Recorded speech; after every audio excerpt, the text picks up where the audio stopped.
Giuliani, y creo que no está en la materia. Gonzalo Melendres ya está.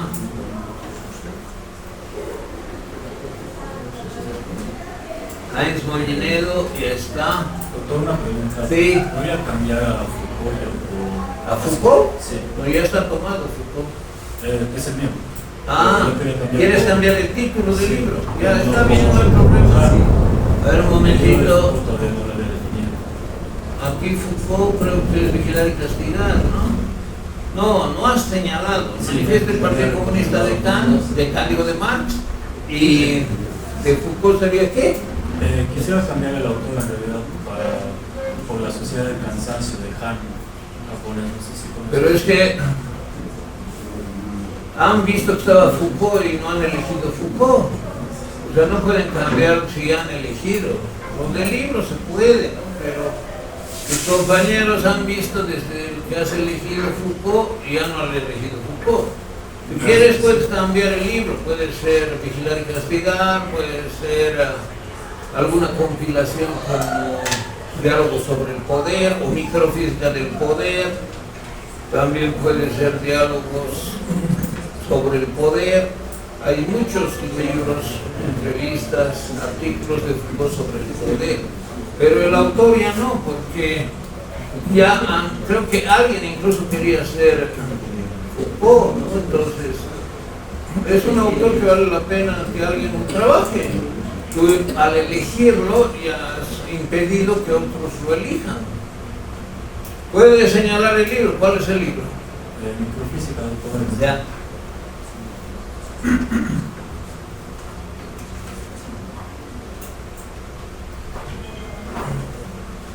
Bueno, continúo. Aquí hay dos que en realidad los voy a borrar de la lista porque hasta ahora no aparecen. San Ginés ya está. ¿Con quién estás? Con Valdenazzi.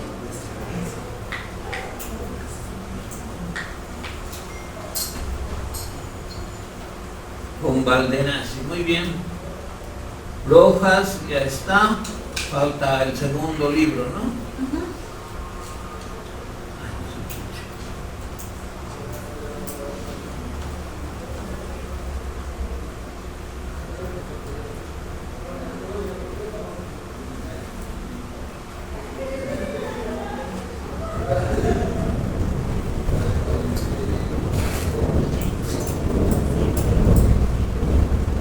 Valdés, creo que tampoco está este semestre.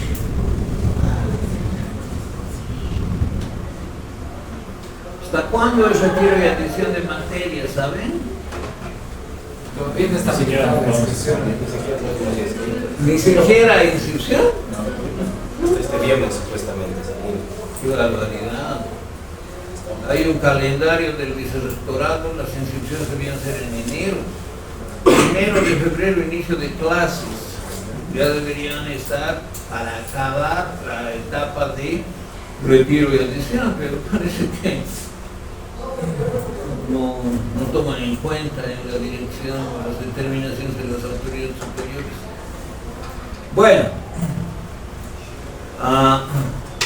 ya están todos con los textos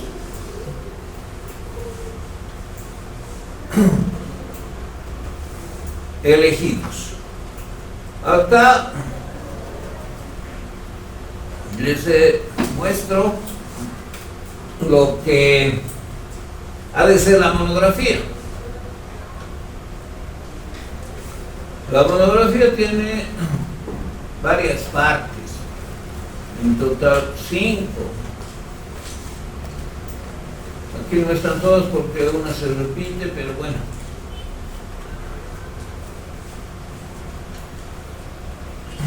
Lo primero que tienen que elaborar, aquí está, es un proyecto de monografía que va a tener máximo, aquí está, 2 páginas.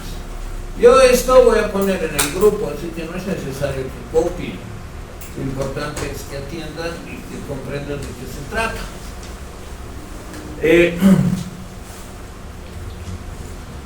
Para hacer esto, ya tienen que leer los libros base, ¿no? O sea, los dos libros que hayan elegido.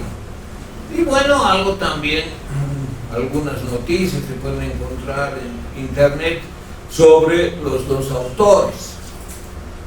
Entonces, esto no es algo largo, es algo breve, 2 páginas máximo, si es 1:30 está bien, y tiene 4 partes: título, justificación y objetivos, índice y bibliografía. Nada más. El título es algo estandarizado en parte y tiene esta composición, esta redacción, ¿no? Comparación de la filosofía política de, a ver, al azar voy a elegir alguna elección, es decir, alguna decisión de ustedes sobre los autores. A ver, por ejemplo, alguien deme un número.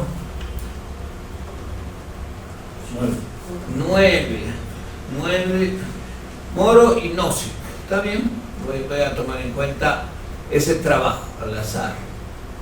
Entonces, yo que estoy haciendo sobre Tomás Moro y Robert Nozick, que es su compañero Mollinedo, voy a poner en el punto 1, título, el siguiente título: comparación de la filosofía política de Tomás Moro con la filosofía política de Robert Nozick. Bueno, eso es todo lo que tienen que escribir en 1. 2. Justificación y objetivos. Justificación es por qué, y objetivos es para qué. ¿Por qué he elegido estos autores? ¿Para qué los he elegido? Bueno, ahí tienen que redactar 2 párrafos, uno por qué y otro para qué, pero no es un párrafo de 2 líneas. Hay que escribir unas 6, 7 líneas en cada caso, le doy unos 14 renglones, más o menos, que digan por qué y para qué. La comparación de Moro y de Nozick, ¿por qué elegido? Entonces, tienen que señalar por qué elegido esos autores. Se ha establecido la comparación porque el tema de la utopía política todavía en el siglo XX sigue siendo importante dentro de la filosofía política. El autor del siglo XVI, Tomás Moro, establece las pautas de la utopía moderna como una sociedad políticamente perfecta. Y es esa idea la que critica Robert Nozick con una perspectiva antiestatal. Es decir, la perfección de la vida política para Nozick supone la casi desaparición del Estado. Tratar este tema es sumamente interesante para mí, pueden poner en primera persona, en la asignatura de filosofía política. Ya está redactada la justificación de por qué ha elegido su compañero Heinz Mollinedo la comparación entre Moro y Nozick. Bien, o los objetivos, el siguiente párrafo. El ensayo o la monografía, si quieren, que se elaborará pretende mostrar cómo una temática moderna, de la filosofía moderna, porque Moro es un hombre del Renacimiento, constituye un tópico de interés y de problematización filosófica. Se trata de la utopía y cómo esta supuesta descripción de el mejor mundo políticamente posible se constituye en un núcleo de tematización de la filosofía política. Entonces, el objetivo principal es comparar las ideas de los dos autores, mostrando la relevancia de sus conceptos en sus determinados contextos. Ya está. Esa es la redacción de los objetivos. 2 párrafos, unos 15, 14, 12 mínimo, 12 mínimo renglones. Claro, para eso tienen que conocer lo fundamental de ambos autores. No es copiar algo, sino lo que han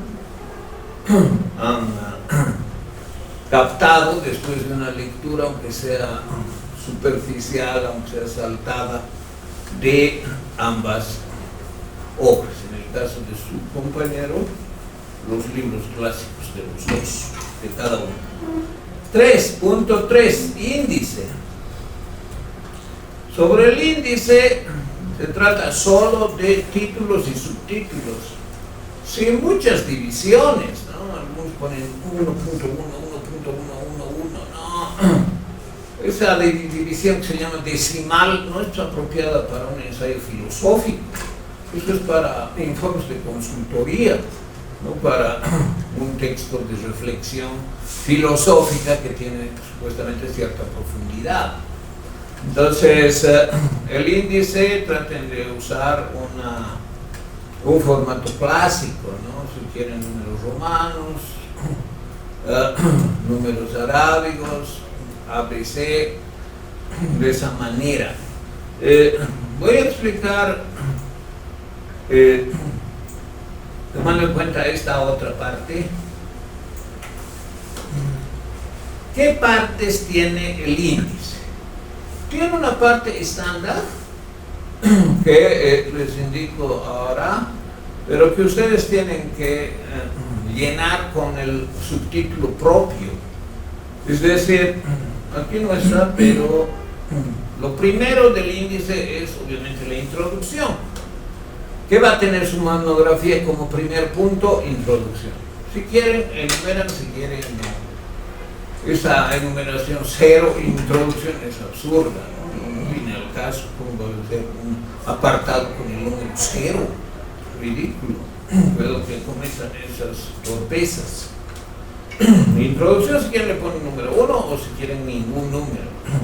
Para mí, cuando es un trabajo con no muchos acapiteses, es decir, subtítulos, es mejor no poner números si se trata de un texto filosófico.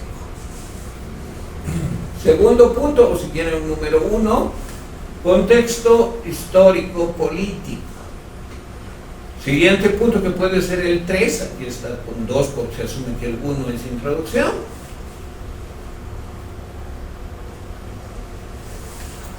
Contexto ideológico-filosófico. 4, desarrollo del tema. No está aquí, pero después de eso, ¿qué hay? Obviamente, conclusiones, y el siguiente punto, que podrá ser el 6, posición personal o crítica grupal, si están haciendo en grupo, ¿no? De acuerdo a lo que sea. Entonces, esos son los 6 puntos: introducción, contexto histórico-político, contexto ideológico-filosófico, desarrollo del tema, conclusiones y posición personal, crítica personal o grupal si corresponde. Después tiene que haber una parte técnica que es la bibliografía. Obviamente eso también tiene que haber. Entonces aquí falta eso, pero aquí está completo, fíjense, más abajo está. Introducción, etcétera, conclusiones, opinión personal o grupal, bibliografía e índice. Entonces, este es el índice del proyecto, estos puntos. Eso es estándar, pero no tienen que escribir esto. O sea, lo que tienen que escribir es lo que corresponde a la temática indicada de manera estándar. Cuando digo contexto histórico-político, ¿qué van a poner? En lugar de ese subtítulo, pero que corresponda al contexto histórico-político. Entonces, pueden poner, digamos, en el mismo caso hipotético que estamos haciendo de Heinz Molinedo, punto 2, contexto histórico-político de Moro y Nozick, o mejor, contextos, porque son dos, ¿no? Histórico-políticos de Moro y Nozick. Bueno, puede ser una alternativa, o puede ser otra, ¿no? Nozick, ¿de qué nacionalidad es?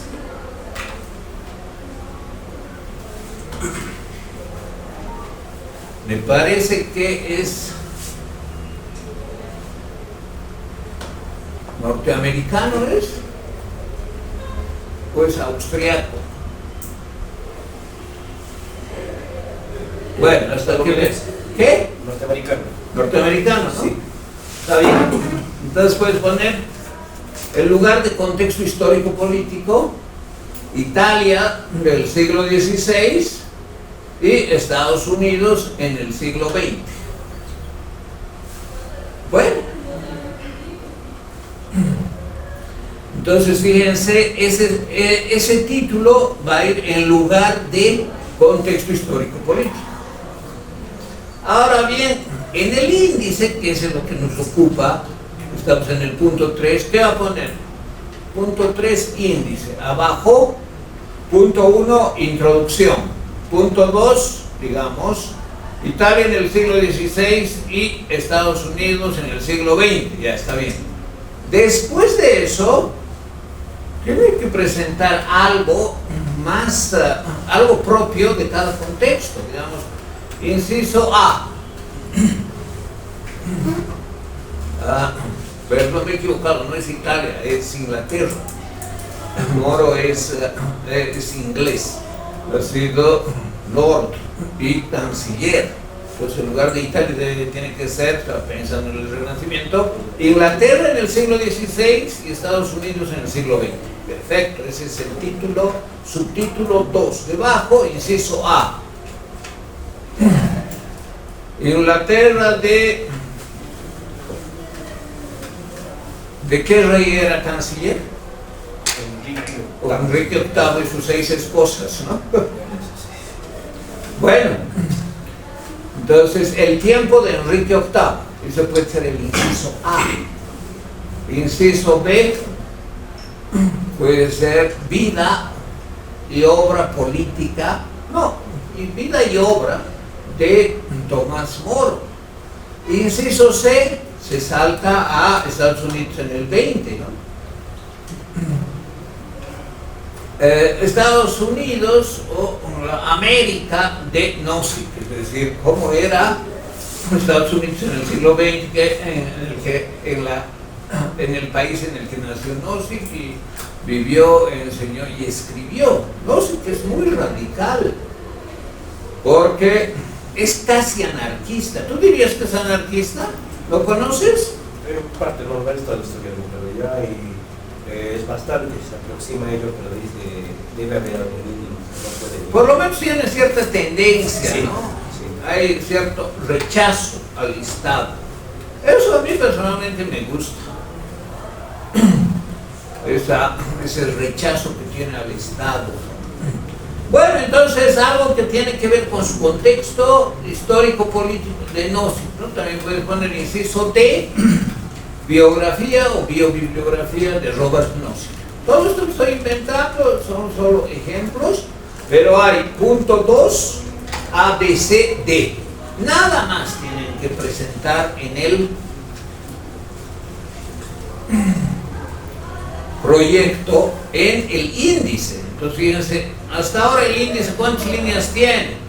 Tiene apenas 6. Introducción, el número 2, que va a ser, por ejemplo, Inglaterra en el siglo XVI y Estados Unidos en el XX, y después ABCD, y se acaba. 6 líneas. Siguiente punto.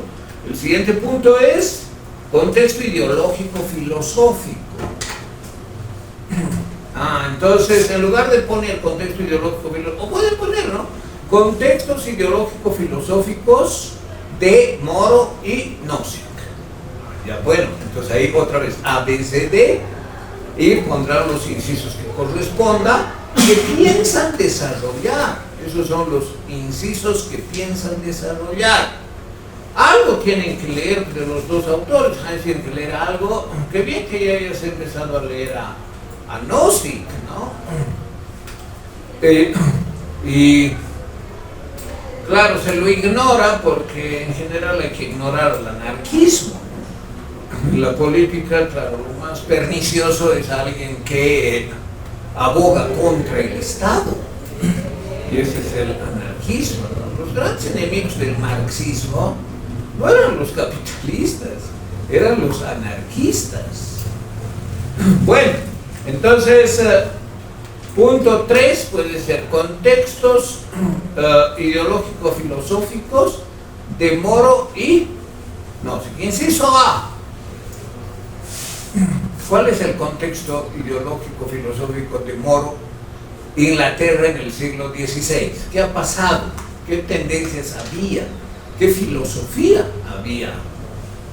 Bueno, Enrique VIII ha sido excomulgado y en su gobierno se ha precipitado el fin del catolicismo como religión oficial en Inglaterra. Y con la influencia de Calvino y otros pensadores se ha instituido el protestantismo. Entonces, algo de eso hay que hablar. Es el Renacimiento con contenido protestante, con contenido contrario a la Iglesia y con los tópicos propios del Renacimiento, ¿no? Es decir, el rechazo a la visión teocéntrica del mundo, que es propia de la Edad Media. Entonces, a eso hay que hacer referencia.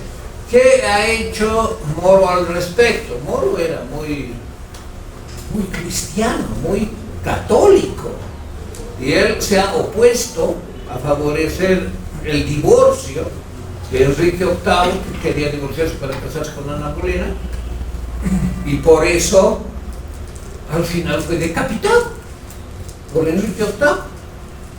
Imagínense, a su canciller lo decapitó, que era además un noble. Ahora, ¿qué Inglaterra él vio?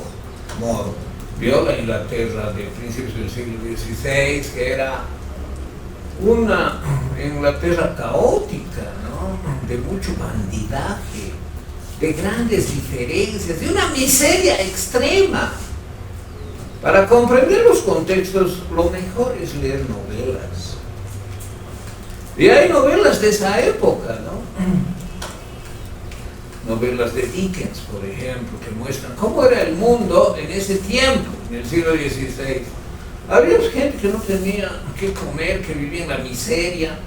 Ha habido una gran emigración del campo a las ciudades, el fin de la Edad Media, la destrucción de los feudos y la constitución de un lumpenproletariado en las ciudades que no tenía nada y que se dedicaba al bandidaje.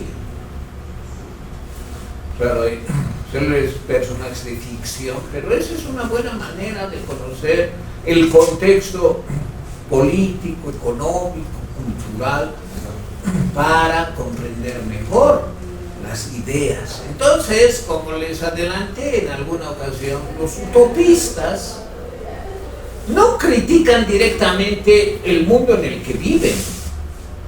No dicen, es una desgracia aquí, este depravado de Enrique VIII quiere hacer una y otra prueba con sus esposas una tras otra, porque además Enrique VIII era un rey muy peculiar, ¿no? Tenía una vida de excesos y al final terminó con graves enfermedades por el exceso, una vida de placeres sin límite, incluida la comida, el sexo, etc., ¿no? Y era muy vigoroso, muy atlético de joven, pero terminó muy mal, con bota.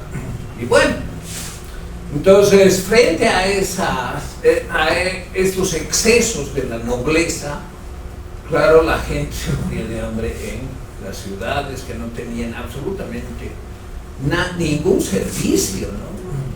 No había agua, mucho menos alcantarillado, y el hacinamiento era terrible. Estamos hablando de Londres, fíjense. Entonces, eso vio, y este señor que era Tomás Moro, utopista, que además creó la palabra, él se inventó la palabra utopía, con su novela Utopía, que es lo que Haynes va a presentar. Entonces les decía que él vio eso, pero no criticó, no dijo esto está mal. La utopía no critica lo que vive el autor y critica porque considera que está mal, sino plantea un mundo de ensueño, un mundo de felicidad, un mundo de realización y de perfección. Y así es Utopía. En Utopía todos son felices.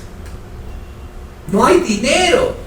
¿Por qué? Porque el dinero es la causa del mal, de la división, de la separación, de la desigualdad. Fíjense cómo pensaba él, ¿no? Claro, en su tiempo, ¿qué teoría económica había?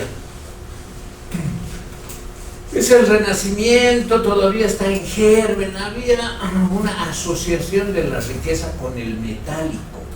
O sea, quien tiene más metálico, la sociedad que tiene más metálico, o sea, monedas de oro, pues es más rica, es la sociedad más rica. Y después hay un proceso de desarrollo de las ideas económicas, ¿no?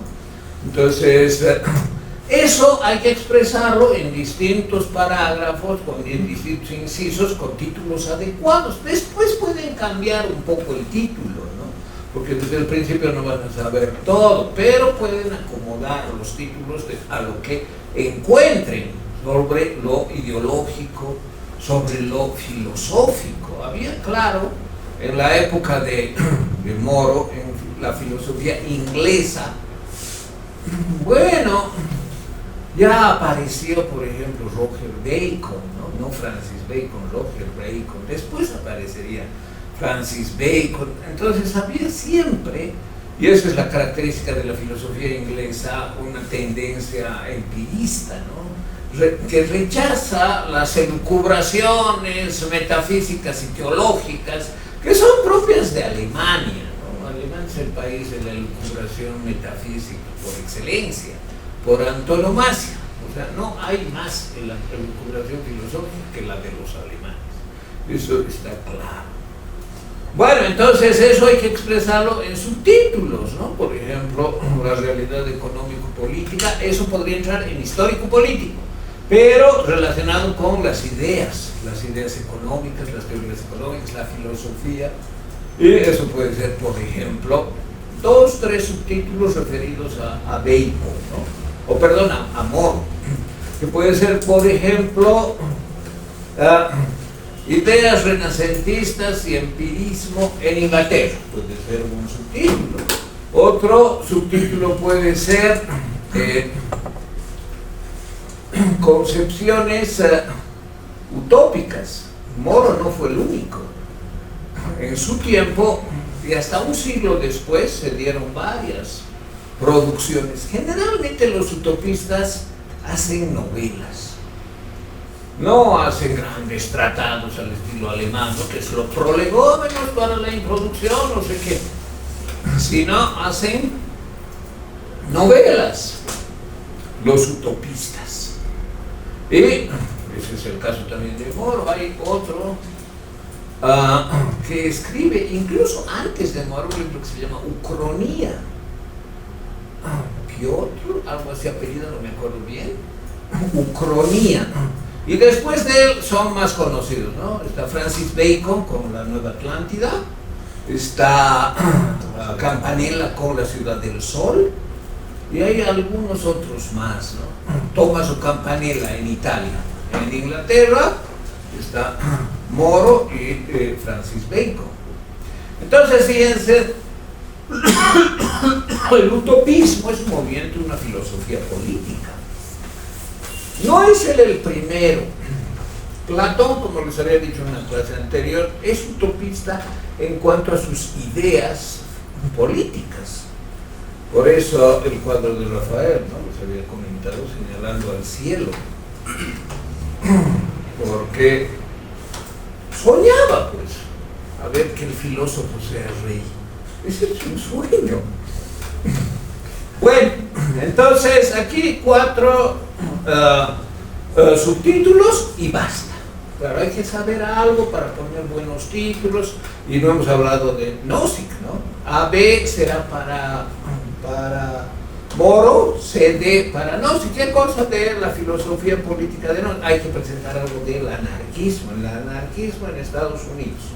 Ese es un contexto filosófico adecuado, ¿no? ¿Y qué le molestaba a Nozick? Precisamente la forma como el Estado aplasta al individuo. ¿Cuáles son los regímenes que aplastan más al individuo en el siglo XX? Obviamente el socialismo, ¿no? Es el peor régimen en cuanto aplasta al individuo. Bueno, entonces ahí tenemos 4 subtítulos en este que solo los subtítulos van a escribir, no van a escribir nada, pero para escribirlos tienen que saber algo de los autores, no puede escribir. Algunas se han presentado, ¿no? Índice, esto, ¿no? ¿Para qué yo les he dado esto? ¿Dónde está su trabajo? ¿Qué han leído? ¿Qué han investigado? ¿Cómo yo veo lo que han entendido del tiempo del autor, de las ideas que influyeron sobre el autor? Bien, desarrollo del tema. Eso tampoco van a poner desarrollo del tema, tendrán que poner comparación de las filosofías políticas. Puede ser eso. O comparación de Moro y Nozick, ¿no? En el caso de Haynes. Eso solo vale para Haynes. Y ahí tienen que desarrollar más incisos, no solo ABCD, sino pueden incluso poner inciso A mayúscula, la filosofía política de Moro. Más abajo, inciso B mayúscula, la filosofía política de Robert Nozick. Dentro del inciso A mayúscula, otros incisos A, B, C, D, D minúscula, de Moro y lo propio. Y eso ya lo organizan especialmente con base en el texto base, el texto principal de lectura. ¿Qué muestra la novela Utopía de Tomás Moro? Que ustedes pueden sistematizar como ideas propias de su filosofía política. Esa es la monografía, ¿no? O sea, ¿qué interpretan ustedes de la filosofía política de Tomás Moro? Parece que no va a haber exposición, Pablo. Sí, se ha acabado el tiempo, tenemos media hora y todavía no he terminado. Disculpa por hacerte venir en vano. La próxima, pero sí seguro, ya me voy a dedicar a esto. Gracias. Bueno, entonces desarrollo del tema, pueden poner comparación de la filosofía política de A y B, de Moro y Nozick. Inciso A mayúscula, las ideas políticas de A, ¿quién sabe? Tomás Moro. Inciso A minúscula, o si quieren uno arábigo, eso depende de ustedes, si usan romanos, etcétera, ¿no? ¿Cuáles son esas ideas? Por ejemplo, les había dicho el dinero, ¿no? ¿Por qué? Porque la teoría del metálico como la expresión de la riqueza.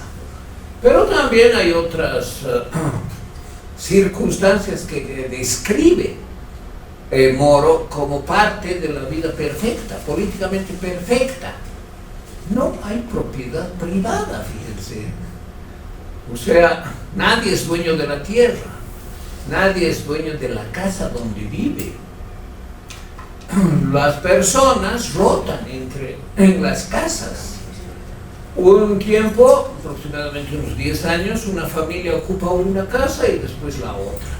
y ahí después la otra, y así hay una rotación. Y ninguna casa es propiedad privada, no hay compraventa de casas, porque además no hay dinero, ¿no? ¿Cómo se realizan las actividades económicas? Por trueque. Es decir, nosotros hacemos esto, producimos esto, digamos, cultivamos trigo y para el pan, etc. Y podemos intercambiarlo por carne de res, ganado lanar, etc., ¿no? Entonces el trueque es la base de la economía para el mundo perfecto de Moro. Ese es el mundo perfecto, sin dinero, sin cerraduras en las casas, sin policía. Imagínense, no hay policía. ¿Por qué? Porque nadie delinque. Nadie se ocupa de cometer delitos, no hay robo, porque además no hay propiedad privada. Entonces es un sueño, ¿no? Un sueño que ¿de dónde surge? Surge de lo que él ve. ¿Y qué ve él? Ve la nobleza de la que era parte, él era noble, que tiene grandes propiedades, que de la Edad Media había heredado los feudos, es decir, la posesión de la tierra, y que todos los que vivían y trabajaban lo hacían para él, para el noble, el propietario de la tierra, el latifundista. Y eso seguía así tal cual en el siglo XVI, no es que había cambiado, pese a la migración de los campesinos a las ciudades. Y claro, el final del feudo y de la Edad Media. Entonces, aquí corresponde comprender lo que él entiende como causa de la desigualdad, de la manera como su sociedad era de unos muy pocos extremadamente ricos y la mayoría extremadamente miserable, que pueden ver ustedes en algunas novelas de la época. Y eso le motiva a pensar una sociedad perfecta, que no tenga dinero, que no tenga propiedad privada como condiciones para que todos sean felices y todos vivan en condiciones de igualdad. Además, los cargos políticos se cumplen por turno.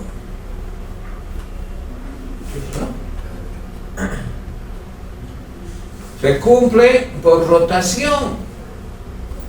Incluso algunas tareas religiosas, bueno, algunos que se dedican al estudio, está bien, ¿no? Sea de las leyes, sea de la religión, pero eso no tiene efectos de enriquecimiento. Entonces, lo que piensa como la sociedad perfecta, utopía, además es una isla, ¿no? Y eso es importante, porque si no, fuese víctima. No tiene ejército, sin embargo mantiene algún poderío naval para evitar las invasiones por mar. Bueno, todo está pensado según su sueño. Y ese sueño, ¿qué nos lleva?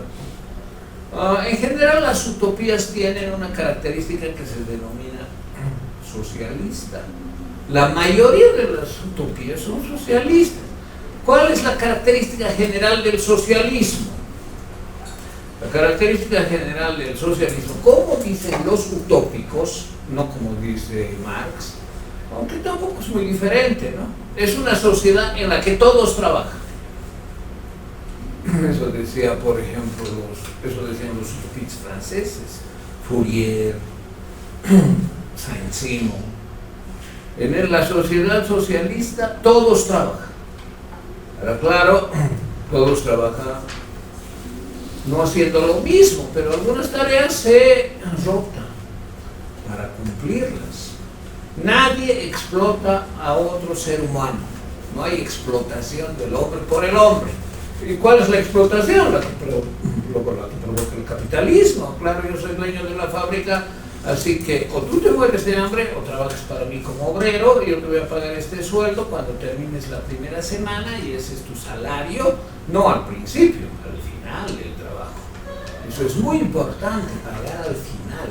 No es mensual el pago, es semanal. Y eso es lo que genera plusvalía, etcétera, etcétera. No vamos a entrar en eso, que es del capitalismo y eso es posterior. Pero en la Inglaterra del siglo XVI había gran cantidad de desarrollados. Es decir, gente migrante que no tenía dónde vivir, no tenía qué comer, no había ninguna condición de sobrevivencia. Dedicados al bandidaje, ¿no? A asaltar. Y eso es lo que ve Moro, y por eso imagina una utopía, una isla, no con mucha gente, no es pues la magnitud de Londres en el siglo XVI. Y eso entonces, ¿qué ideas políticas tiene? Hay cierto socialismo, hay cierta... no hay una imposición del Estado. No es el Estado en el sentido de la nobleza medieval, ¿no? Lo que decía el rey, acuérdense de Hobbes, ¿no? Y la ilustración del absolutismo en la primera edición de Leviatán. ¿Cuál es? El cetro y la espada. Ese es el rey. ¿Qué es el cetro? Él dicta las leyes que le da la gana. Y la espada, él reprime a quien cree que debe hacerlo de la forma brutal como le parezca. Entonces, no hay esa imposición del Estado monárquico medieval sobre el individuo, sobre los vasallos, que es lo que también de alguna manera Nozick relieva, ¿no? Las utopías tienen siempre cierto rasgo anárquico. Y en Moro no está defendiendo un superestado, sino está describiendo una forma de vida política en la que el Estado tiene poco poder, poco dominio. Bueno, entonces eso hay que ponerlo en subtítulos, solo subtítulos, en lo referido a la filosofía política de Moro. Siguiente inciso, B mayúsculo, la filosofía política de Robert Nozick. ¿Qué dice? Un punto será el anarquismo o semianarquismo de Roberto Nozick, ¿no? Claro, él no aceptaba que se lo declare plenamente anarquista, ¿no? Pero su pensamiento tiene, porque el estado mínimo, como él lo plantea, es, claro, el estado es reducido a casi ninguna prerrogativa. O sea, un buen sistema político es aquel en el que el Estado hace casi nada y tiene casi ninguna prerrogativa. Y claro, la gran prerrogativa del Estado es establecer impuestos. Ustedes han escrito tal vez a Milley, ¿no? Él repite estos conceptos. Y lo que él habla, desde mi punto de vista, es en gran medida la concepción de Nozick, del Estado mínimo. Es decir, un Estado en el que no haya un aparato enorme, burocrático, cientos de parásitos que están por favor político, que es sagrado su salario y que su productividad es ninguna o casi ninguna. Debe ser un Estado que no imponga, que no robe, dice Milley, ¿no? Un poco siguiendo a Nozick. Fíjense la actualidad de Nozick. Y claro, eso se plantea como una utopía. En Nozick es una utopía, no tanto, ¿no? Porque plantear utopías, como alguna vez les dije, es esconder distopías. O sea, la gran utopía del siglo XIX, ¿cuál ha sido? El socialismo. La gran decepción del siglo XX, ¿cuál es? Que la utopía del socialismo había sido la distopía del socialismo del siglo XX. Y eso señala Orwell, que van a trabajar ustedes, ¿no? En realidad, ¿qué es la Unión Soviética? la gran distopía. Utopía para los burócratas, que ni siquiera son los grandes cuadros, ¿no? Que no están ni en el talón de Lenin, pero son los grandes beneficiarios de ese sistema. Pues sí, es así. Así es el socialismo real del siglo XXI. Hay que ver solo la riqueza de los líderes. ¿Cuánta riqueza tienen? ¿Y cómo viven sus pueblos? Entonces la distopía es para sus pueblos, la utopía es solo para ellos. Así que plantear utopías, pese a algunos literatos que dicen, sí, vivir sin utopía es como vivir sin ideales.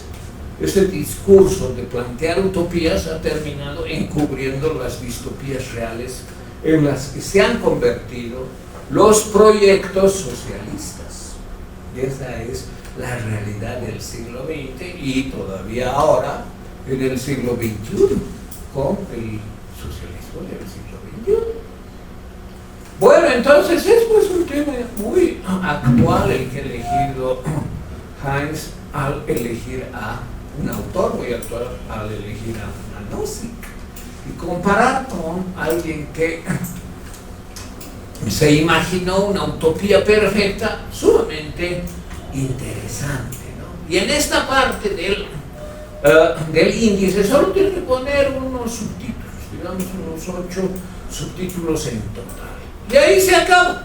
No tienen que escribir nada más. En conclusiones, eso va a escribir conclusiones tal cual, no tienen que poner nada. Opinión personal, porque está solo, no va a poner grupal. Bibliografía no escribe nada sobre bibliografía.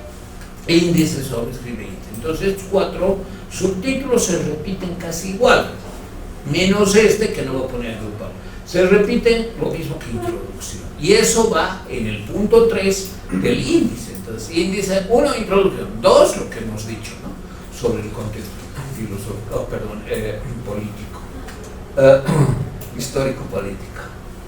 Punto, el siguiente, filosófico, ideológico, el siguiente desarrollo del tema y después tal cual, conclusiones, opinión personal, bibliografía e índice.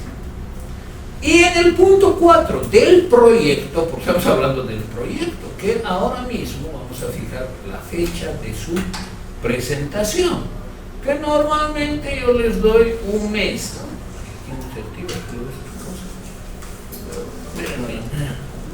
En mi teléfono, a ver, más o menos un mes según la agenda, según el calendario que no voy a ver,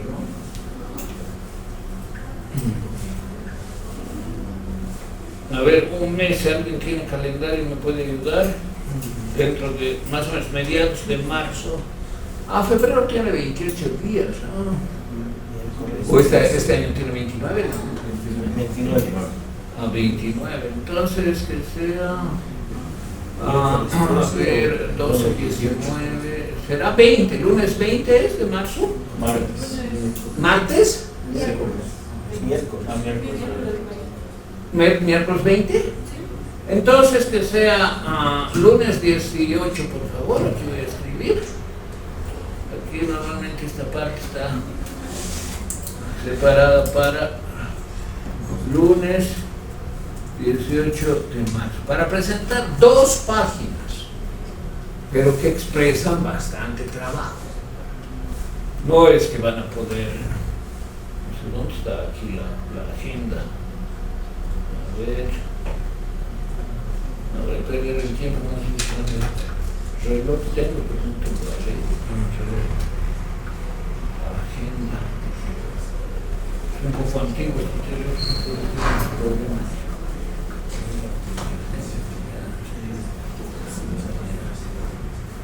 Normalmente en un teléfono la agenda, ¿qué nombre tiene? Calendario. ¿Perdón? Calendario. Calendario, a ver si tiene calendario. No tiene. No sé lo tiene su texto.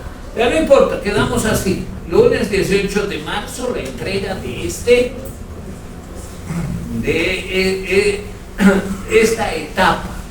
Y este proyecto vale 5 puntos, nada más, fíjense, vale poco. pero supone un trabajo relativamente constante. O sea, desde ahora que ya tienen los autores, es como ha mostrado sus opiniones, se nota que conocen, ¿no? Qué bien que conozcan, ¿no? Entonces si ha leído algo, perfecto, no ha de tener mayor problema. Lunes 18 de marzo, entrega del proyecto de monografía, 2 páginas. Y en la bibliografía, ¿qué es lo imprescindible? Lo imprescindible es que ponga los 2 libros principales, que ya él ha decidido. El de Nozick, primero el de, bueno, los 2 libros en orden alfabético, ¿no? Primero Moro y después Nozick. Si quiere puede poner algo más, si ha leído algo más. Muy bien, tenemos 15 minutos, rápidamente voy a explicar las otras partes del proyecto, de la monografía. Todo vamos a fijar las fechas respectivas aquí.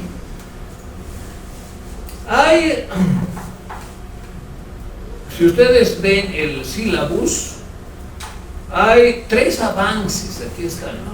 Son lo que les va a calificar el proyecto, obviamente la misma nota si es trabajo grupal, y lo que dice aquí, avances, ¿no? Aquí tengo la planilla de evaluación donde señalo la ponderación, fíjense, está la ponderación de cada actividad. Proyecto vale 10 puntos, no 5, me equivoco, perdón.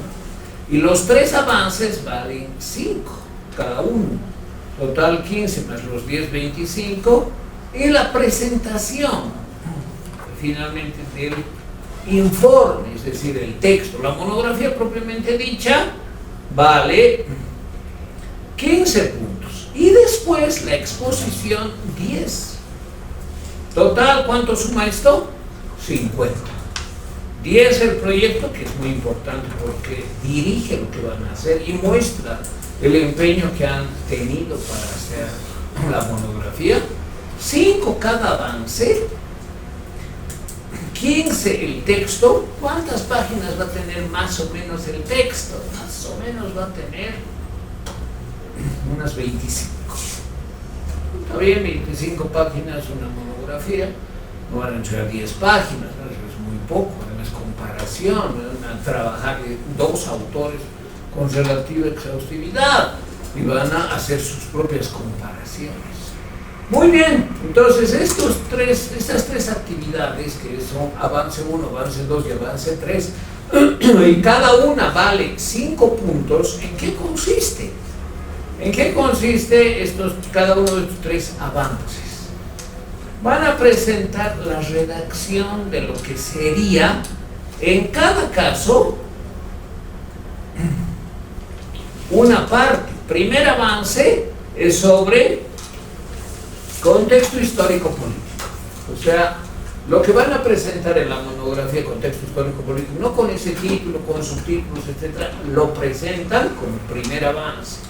Como segundo avance, presentan contexto filosófico, ideológico, filosófico, como segundo avance.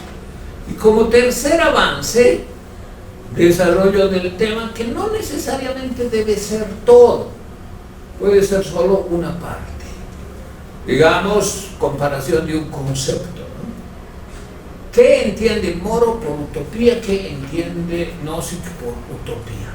Eso puede ser una parte del desarrollo del tema, no es todo, pero es una parte importante. Entonces, en las fechas que les indique, van a presentar los 3 avances, con el lapso de 2 semanas o 2 semanas y media entre cada uno.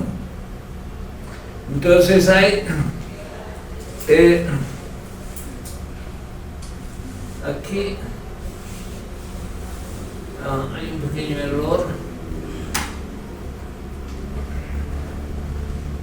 Debería decir no menos de 2 páginas, ¿no? O sea, tienen que hacer 2, 3 páginas. Tampoco es muy largo, fíjense. Si quieren, pueden hacer 4, pero tampoco, digamos, 10.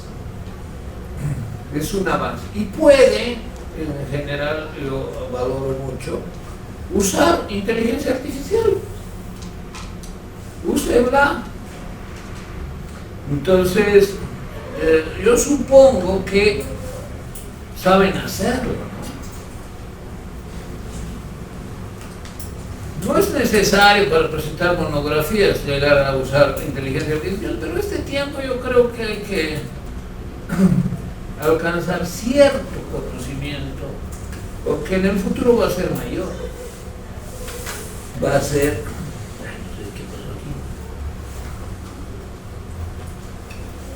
no menos...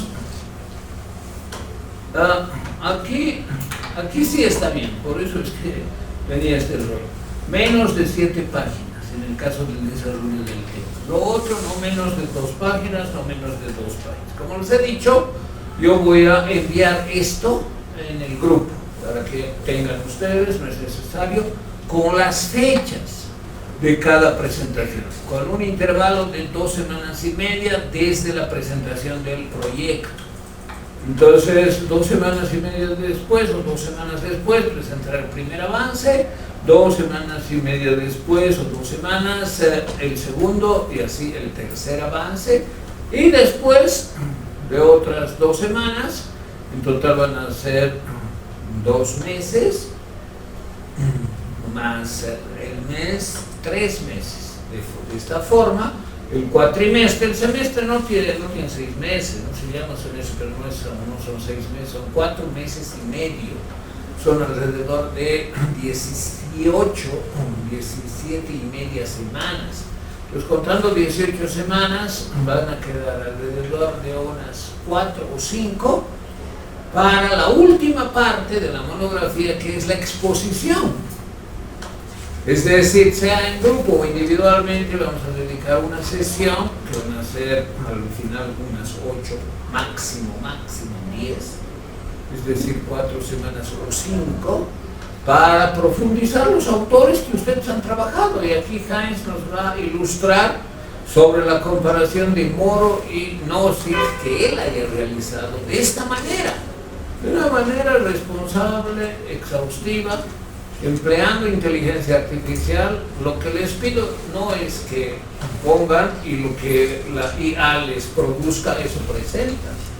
La IA produce algo y ustedes lo revisan, lo completan, lo redactan con su propio estilo y eso presentan. Y está bien hecho, eso directamente pasa a la monografía, a la parte de la monografía correspondiente al punto 2 del índice, al punto 3 o al punto 4. En el caso del punto 4 es parcial, no van a presentar desarrollo del tema completamente, es decir, la comparación de la filosofía política de ambos autores. Bueno, fíjense, quedan 5 minutos, he dedicado una sesión a explicar la monografía. Los que no han venido, bueno, su problema, no espero que todos hayan escrito su asistencia, son 12 estudiantes, que es lo que, bueno, he contado 15, no importa, hay los 3 que posiblemente no están, entonces están todos, y desde la próxima clase yo ya no voy a hablar ni una palabra más de la monografía. Eventualmente añadiré algún libro que todavía no está decidido, alguien quiere cambiar el libro, no pueden cambiar el autor, está bien, no hay problema. Bien, y al final presentan, dentro de 3 meses, quedando unas 4 semanas o 5 para las exposiciones, el informe. Y como les he dicho, tendrá aproximadamente unas 25 páginas. Acá 15 páginas es lo mínimo, ¿no? Tengo que hacer algunas correcciones, en realidad acá no es una corrección, pero lo que debería poner aquí es entre 15 y 25 páginas. Si alguien presenta 30 y está excelente, ya no importa, pero menos de 15 no. Entonces, lo que podría aceptar sin mayor dificultad, 15 páginas, aunque sigue siendo poco, tiene que estar excelentemente hecho si son solo 15 páginas. Un máximo de 25, con la posibilidad siempre flexible de que haya más, Aquí voy a completar las fechas y les envío para que ustedes tengan esto. Y al final, lo último que vale 10 puntos es la exposición. Que también aquí hay algunas observaciones, apreciaciones para que ustedes tengan una idea de cómo hay que realizarla. Cada exposición. Pueden emplear diapositivas, como yo voy a emplear diapositivas en la exposición de los temas ya expuesto. En la primera clase virtual he expuesto con diapositivas. Lamentablemente no se pudo grabar esa clase, pero en general la parte magistral expositiva del contenido de la asignatura, Pablo la va a grabar y la va a poner en el grupo 2 días después o un día después de la clase. Bien, no sé si tienen alguna pregunta, tenemos 2 minutos. Me alegro que hayan sí.